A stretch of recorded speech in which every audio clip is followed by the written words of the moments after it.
On a décidé dans la famille qu'on va lui faire des cartes. Comme ça, tous les événements, il sera là parce qu'il est trop fort. En plus, il fait des montages.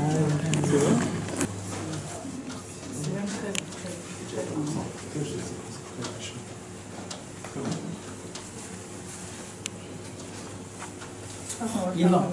Et plutôt arrière, tu peux débrancher là parce que comme ça on ne bouge pas ici. Juste tu peux débrancher. C'est juste une question.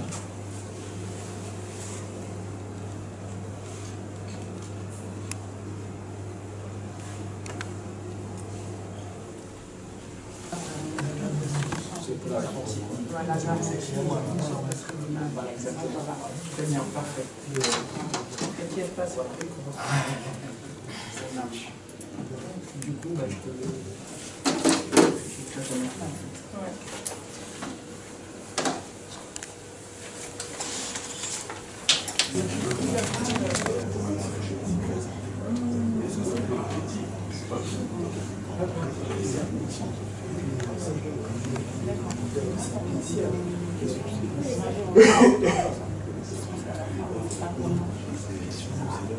Et la seule dame qui est là, qui sourit, Laetitia Balou, CEO et fondatrice de LB Global Consulting, consultante chez BLP sur le management des performances financières. Donc nous allons commencer par Laetitia. Merci Ariane. Moi, je vais vous présenter les atouts des institutions financières internationales pour le développement des économies africaines. Alors, je vais vous les présenter, ensuite nous échangerons à la fin autour de questions-réponses. Mon élocution s'articulera autour d'une introduction qui me permettra de mieux me présenter, une catégorisation de ces institutions financières internationales ainsi que leur mission. Et pour étayer ces missions, je vous présenterai quelques exemples des projets financés. Et ensuite, on parlera des atouts réels de ces institutions financières. Et la conclusion, en guise de conclusion, ce sera bien évidemment l'échange sous forme de questions-réponses. Alors, comme M. Arian l'a dit, je suis Laetitia Balou. J'ai créé un cabinet de consulting en stratégie, management et organisation qui s'appelle LB Global Consulting et qui a pour but d'aider les entreprises à améliorer leur performance. Je suis, en plus de ça, nous faisons la recherche de financement en partenariat avec la Banque d'affaires internationale Fieldstone. Je suis également consultant du management de la performance financière sur un périmètre mondial chez BNP Paribas Corporate and Investment Banking, titulaire d'un master en banque et ingénierie financière obtenu à Dakar et INSEC Paris.MBA. Aujourd'hui, je cumule 9 ans d'expérience en Afrique. Quand je parle d'Afrique, je parle du Congo, du Cameroun, Côte d'Ivoire et Sénégal, et bientôt Angola, et ainsi que la France. Alors,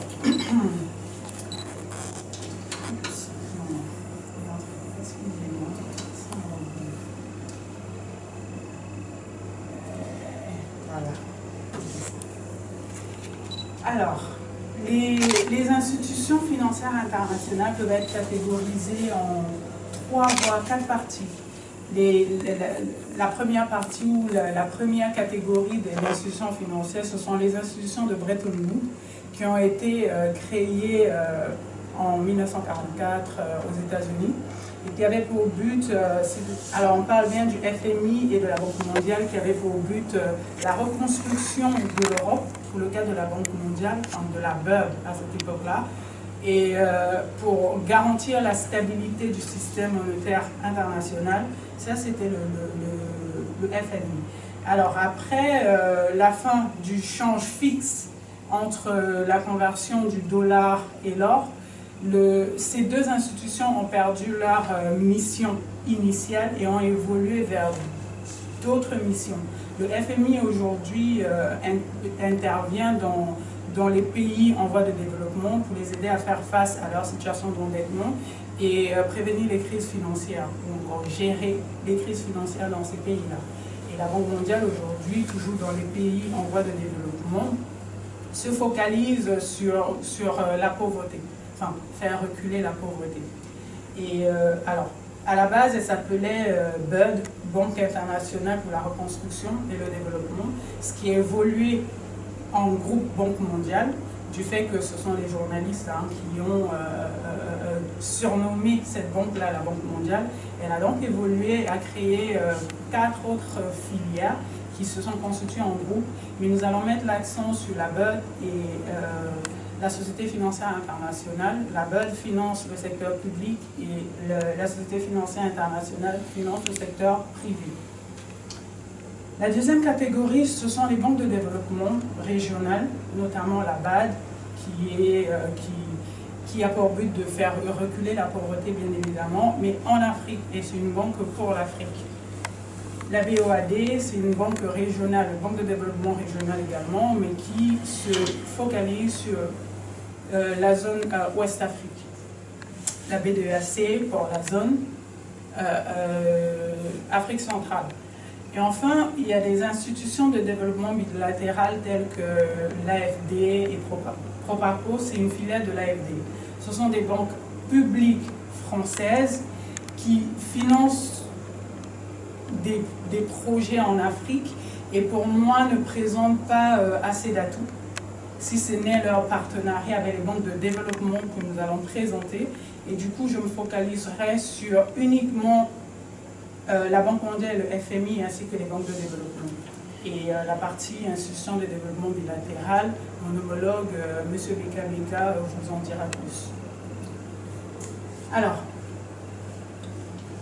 le FMI, comme je vous l'ai dit tantôt, son rôle, c'est de faire face aux problèmes d'endettement des pays et la gestion des crises monétaires. Elle intervient pour aider ces pays pour les aider à faire face à leur engagement et éviter d'être défaillants dans des périodes de crise et surtout les assiste financièrement pour éviter qu'il y ait un blocage et qu'il n'y ait de contagion avec les autres pays et se retrouver dans une crise systémique. La Banque mondiale, quant à elle, fait... Alors, les deux institutions font à la fois l'assistance technique, l'assistance financière et de la surveillance. À la seule différence que le FMI va financer uniquement le secteur public, les gouvernements. C'est une banque, et les banques centrales, c'est une banque, on l'appelle la banque des trésors publics et la banque des banques centrales. La Banque mondiale, elle va financer le secteur public et les ONG au travers sa filiale BIRD et sa filiale Société financière internationale, le secteur privé. Nous en parlerons davantage dans les slides qui vont suivre. Alors, comme je l'ai dit précédemment, ces banques, ce sont des banques de développement.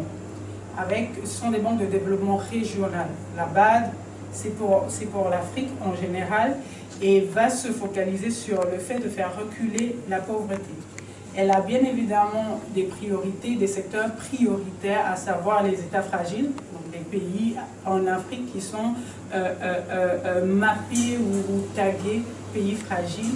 Et ensuite, le secteur de l'agriculture et la sécurité alimentaire et le genre, à savoir le genre féminin. Donc, ils vont financer souvent des projets des femmes. Donc, si vous avez des femmes, vous avez des projets, peut-être que là-bas, peut vous aider. La BOAD, quant à elle, se focalise sur la zone ouest africaine et elle vise à promouvoir le développement équilibré et contribuer à la réalisation de l'intégration des économies de l'Afrique ouest africaine. Par développement équilibré, elle se focalise sur les pays dans cette zone-là, c'est une zone à 8 pays, qui sont les plus fragiles, qui sont les moins développés, qui ont l'économie les plus faibles. C'est bien évidemment un point d'honneur, mais elle finance bien également les autres pays. Ces secteurs prioritaires sont le développement rural et la sécurité alimentaire, un peu comme la BAD, l'industrie et l'agro-industrie, les infrastructures de base. La B2AC vise à promouvoir la croissance et l'intégration dans la zone CEMAC et se focalise sur l'agriculture. Alors, l'agriculture, fait partir de leur plan stratégique 2017-2021. Ils se focalisent désormais sur cette industrie-là parce que pour eux, l'importation dans la zone CEMAC des denrées alimentaires est trop coûteuse.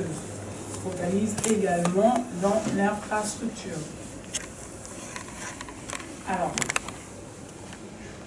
je ne présenterai pas d'exemple de projets financés par le FMI, parce que le FMI ne finance pas de projets, mais plutôt des politiques, mais plutôt finance des pays en situation de crise, comme je l'ai dit précédemment.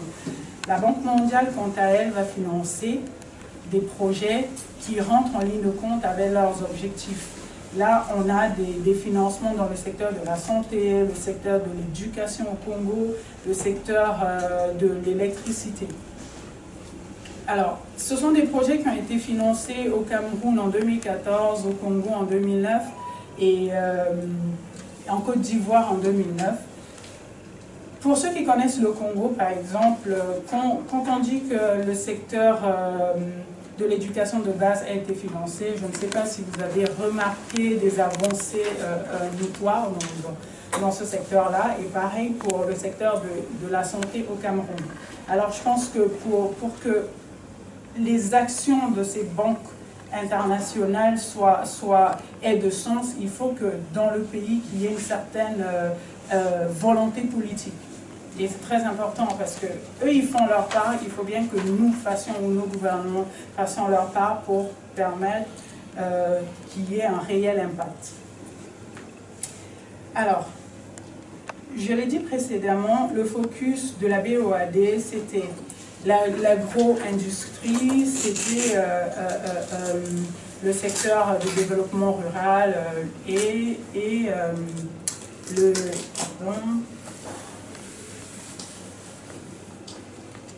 voilà, le développement rural, l'agro-industrie et l'infrastructure de base. Alors, dans les projets financés, on voit bien que le focus est bien mis sur la priorité. Ils financent des projets en agroalimentaire, c'est au Togo, l'alimentation en eau potable dans des zones semi-urbaines et les projets d'hybridation de moteurs diesel des plateformes multifonctionnelles avec le système solaire. Donc on voit bien qu'ils sont cohérents. Alors, ils font des investissements par prise de participation, des prêts à court et long terme. Il faut savoir que pour le cas de la BOAD, ils financent le secteur public, le secteur privé. Ils financent des particuliers qui sont ressortissants de la zone UEMOA, ou zone Afrique de l'Ouest, ainsi que ceux qui sont non ressortissants de cette zone-là, mais qui développent des projets dans la zone. Ils font également des dons. Là, on peut bien voir que dans ces projets financiers, ils ont financé d'un montant de 20 milliards et ils ont octroyé un don de 1,3 milliard. La BDAC, pareil, elle finance l'agro-industrie qui est dans son plan stratégique, comme je l'ai dit, de 2017-2021 et la construction des centrales hydroélectriques, c'est de l'infrastructure, et la construction d'un hôtel, pareil, le secteur de la santé. Alors, pour moi je pense que la BAD, c'est l'un des champions en Afrique dans le développement des économies africaines. Elle finance à la fois de manière macro et de manière micro. Les exemples de projets financés peuvent l'étayer. Et leur priorité est mise sur les États fragiles, comme ils l'ont dit. Et là, on voit, ils ont financé un projet en Casamance au Sénégal. Je ne sais pas si vous connaissez un peu le Sénégal. La Casamance est une zone au Sénégal qui est très fragile, qui connaît une crise ou qui a connu une crise du fait de... Ils ont voulu prendre leur indépendance en fait du Sénégal. Donc c'est une zone qui a été fragilisée par la guerre, entre guillemets, et une certaine instabilité politique. Donc, ils financent ce secteur-là, dans tout ce qui est infrastructure, éducation, santé. C'est vraiment un financement en capital humain, je peux dire, parce que les secteurs qui sont touchés, c'est bien évidemment l'éducation, la santé, l'électricité et l'eau. De manière micro, la BAD a financé dans un village en Côte d'Ivoire, en partenariat avec une initiative de l'État d'Israël. Ils ont mis en place, un programme pour financer des zones rurales. Et là, ils ont financé une dame qui avait un petit champ de tomates. Ils l'ont financé de $500. Et ensuite, elle a pu rembourser en 2 mois. Et aujourd'hui, elle a des hectares. Et ça, c'est un exemple. C'est aussi petit projet. Oui, j'étais aussi étonnée que vous C'est une blague. Voilà. Donc, mais après, c'est via un programme qui existe individuellement. Ils ont financé, c'est un ticket de $500. Mais quand on voit au global, ce sont des décaissements de milliards de dollars. Voilà. Et au Cameroun, on voit ils ont financé le réseau de drainage de Yaoundé, qui est, en fait, il y a une rivière à Yaoundé qui s'appelle le Fundi, et qui traverse la ville. Et il y a pas mal de déchets de la ville qui sont déversés. Du coup, quand il pleut, ça fait un blocage en plein centre-ville. Donc, vraiment au niveau de la poste centrale, et la ville, la capitale, est coupée en 2. Donc, c'est un projet pour décongestionner en fait la zone. La BAD a financé cet aménagement-là. Ils ont financé également au Gabon l'agriculture. Alors, peut-être que pas mal de gens connaissent le Gabon. En agriculture, ils sont vraiment zéro. C'est pas très gentil, mais c'est un peu ça. Et ils ne vivent que du pétrole, un peu comme notre magnifique pays, le Congo. Et avec la crise que connaît en fait les cours du pétrole, c'est plus qu'au cœur en fait des sujets et des préoccupations de développer l'agriculture. Et c'est justement pour ça que la B2AC, qui est la Banque de développement sous-régional, a mis pour priorité dans son plan stratégique de la zone de 2017-2021 de financer uniquement l'agriculture. Enfin, principalement, autant pour moi, l'agriculture. Et c'est pareil pour la BAD qui se focalise sur la sécurité alimentaire. Donc c'est logique avec leurs objectifs et leurs missions.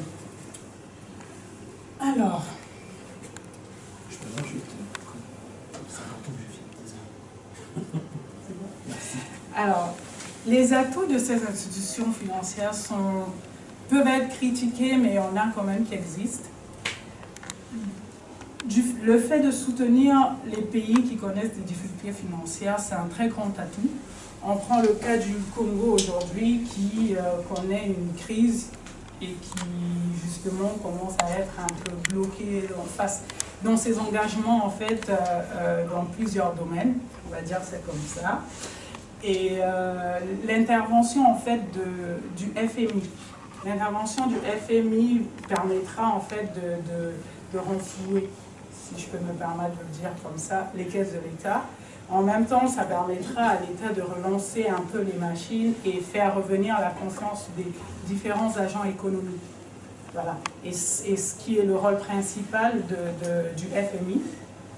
Le FMI également conditionne, pareil que la Banque mondiale conditionne ses financements par la mise en place des réformes.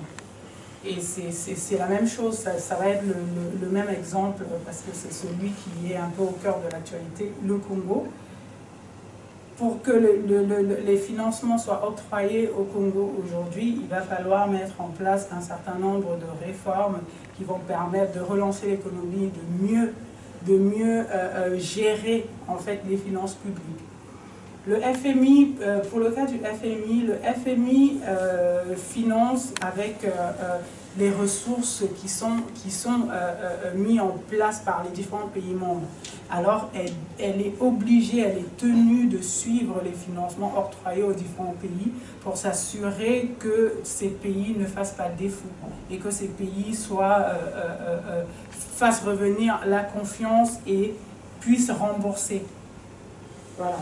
Donc, ça fait deux atouts et ils financent à des taux avantageux, même si ce n'est pas vérifié, parce qu'on ne sait jamais ce qui est forcément au-dessus, enfin en dessous, mais ils financent à des taux avantageux et surtout, ils font pas mal de dons.